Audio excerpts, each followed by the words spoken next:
బహవల్పూర్లో జామియా మసీదుపై దాడి చేసింది భారత్. దాడి తర్వాత మసీదు పూర్తిగా ధ్వంసమైంది. అత్యంత ఖచ్చితత్వంతో ఈ దాడులు జరిగాయి. బహవల్పూర్లోని మర్కజ్ సుబాన్ ఇది సరిహద్దుకు 100 కిలోమీటర్ల దూరంలో ఉంది. జైషే మహమ్మద్కు ఇది ఆపరేషనల్ హెడ్ క్వార్టర్. పుల్వామా దాడి సహా భారత్పై చాలా కుట్రలకు ఇక్కడే ప్రణాళికలు రూపొందించారు.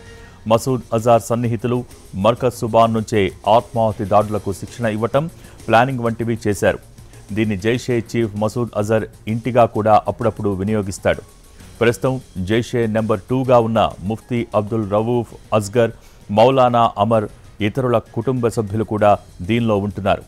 600 మంది ఉగ్రవాదుల ఇళ్లు ఇక్కడే ఉన్నట్టు తెలుస్తోంది. కాందహార్ ఫ్లైట్ హైజాక్లో ఉగ్రవాదులు విడిపించుకున్న most wanted terrorist Masood Azhar.